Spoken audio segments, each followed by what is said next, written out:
নিকাশি ব্যবস্থা না থাকায় জলমগ্ন কালিয়াগঞ্জ ব্লকের রাধিকাপুর অঞ্চলের গোটগাঁও উদগ্রাম রাধিকাপুর এলাকার কৃষি জমি।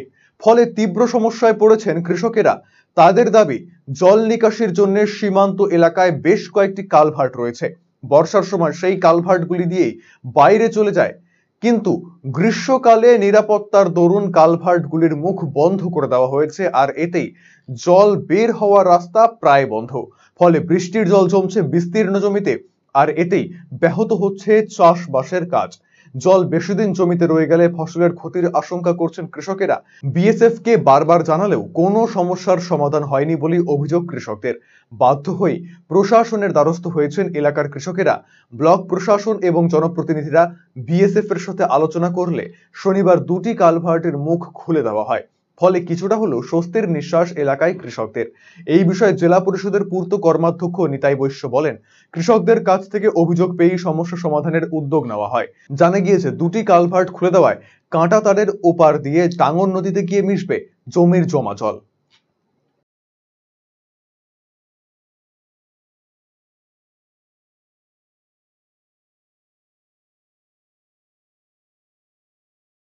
আমাদের জল জল পাস হলে চাষ করতে পারবো। জল কিভাবে জমলো? কিভাবে বন্ধ করানো? বর্ষার জল। বর্ষার জল? হ্যাঁ। বর্ষার জলটা বের হচ্ছে না? না। কেন? রাস্তা বন্ধ করে দিয়েছে বিএসএফ রা। কেন বিএসএফ কেন বন্ধ করলো? বিএসএফ এর চোরাচালান পার হবে, আচ্ছা, ওই জন্যই বন্ধ করে দিয়েছে। বর্ডার এলাকা? হ্যাঁ, বর্ডার এলাকা। এখানে কতখানি জমি এরকম জলে প্লাবিত হয়েছে? 2000 বিঘা হবে। তাহলে সমস্যা হচ্ছে আপনাদের কিসের এখন?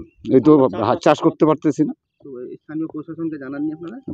প্রশাসন আমাদেরকে কি করবে? যে বিএসএফ এর সাথে আলোচনা করে জলটা বার করার ব্যবস্থা? কোনো লোক কথা শুনে না। শুনতেছে না? না। এই যে জল না জমাতে তো আমার তো ক্ষতি হবে তো। হ্যাঁ। জমিতে এখন কি কি ফসল রয়েছে? এখন ফসল নাই, ফসল যা আছে অল্প স্বল্প পাট আছে। আর ধান লাগাবো, ধান লাগাই দিতাম, জলের জন্যই পারতেছি না। আমাদের সমস্যা হচ্ছে জল জমে যাচ্ছে, বর্ষার জল, সামনে তো বর্ষা, নদীর থেকে যদি প্লাবন হয়ে জল আসে তাহলে তো আমাদের বাড়িঘরও ভেঙে যাবে, চাষবাস তো করতেই পারতেছি না। জলটা পাস হচ্ছে না? না, জল পাস হওয়ার ব্যবস্থা নেই, যেটা ব্যবস্থা আছে সেখানে গ্রিল লাগাই দিছে। কারা গ্রিল লাগাইছে? সেটা বিএসএফ এ লাগাই দিছে। এটা কি বর্ডার এলাকা? বর্ডার এলাকার মধ্যে পড়ে এটা। কোন নদীর জল কি অসুবিধা হচ্ছে আপনাদের? আমাদের চাষবাস করতে পারছি না, ট্রাক্টর দিয়ে হাল চাষ করতে পারছি না, প্লাবন হয়ে আছে আমাদের মাঠ, গোটা মাঠ। কতদিন ধরে এটা হয়েছে? এটা মোটামুটি 5 দিন ধরে আছে। তো বিএসএফ এর সাথে কোনো প্রশাসনের সঙ্গে আলোচনা হচ্ছে? বিএসএফ এর সঙ্গে আলোচনা হয়েছিল, বিএসএফ বলছে খুলে দিব, কখনো বলছে এইভাবেই থাক, কোনো মানে পাচ্ছি না এটার রেজাল্ট। কালভার্টগুলো আটকে রাখছে নাকি? হ্যাঁ, কালভার্টগুলো আটকে রাখছে। জল যে আটকে আছে, জল কি তাহলে একদমই যাচ্ছে না? জল একদমই যাচ্ছিল না, আজকে একটুকু খুলে দিছে, যেটা দিয়ে আমাদের যেটুকু জল আছে সেটা 10 দিনও এই জলটা পাস হবে না। আমরা চাচ্ছি যেন ওটা জলটা পাস করার কোনো ব্যবস্থা করা হয়। পাস করতে গেলে কালভার্টে ওই যে গ্রিলগুলো খুলে দিতে হবে, সামনে মাটি আছে, পাথর আছে, যেগুলো মানে সরাই দিতে হবে। এখন আমরা প্রশাসনকে জানাইছি, যদি না করে তাহলে আমরা ডিএম এর কাছে যাব, বিডিওর কাছে যাব। আমাদের কালিয়াগঞ্জ ব্লকের একটা রাধিকাপুর পঞ্চায়েত আছে, যেটা একদম বর্ডার সংলগ্ন। বর্ডারে যে রাস্তাটা আছে সেই রাস্তাতে আমরা এবারই প্রথম দেখলাম যে রাস্তার যে আন্ডারপাস কিছু কালভার্ট আছে, সেই কালভার্টগুলোতে খরার সময় বিএসএফ তাদের বিশেষ কোনো অসুবিধার কারণে হয়তো সেগুলোকে বন্ধ করে দিয়েছে।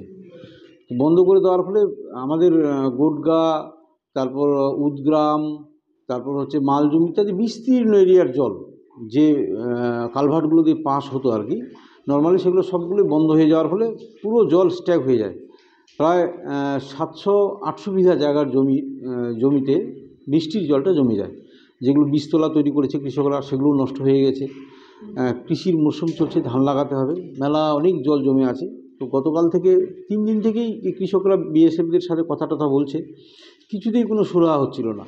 শেষ পর্যন্ত আজকে আমার প্রশাসনিক সর্বোচ্চ যারা আছেন, আমার ডিএম স্যার, এসডিও স্যার, ওনাদের সাথে কথা বলা হয়েছে এবং আমরা শেষ পর্যন্ত বিএসএফের যে ক্যাম্প রয়েছে, ওনাদের এরিয়া যে দায়িত্বে আছেন, ওনার সাথে বসে শেষ পর্যন্ত সমাধান হয়েছে এবং গ্রামের মানুষ দিয়ে আমরা সবাই মিলে এই কালভার্টগুলোকে পরিষ্কার করে জল যাওয়ার ব্যবস্থা করেছি। আপনার শিশু কি অটিজমে আক্রান্ত?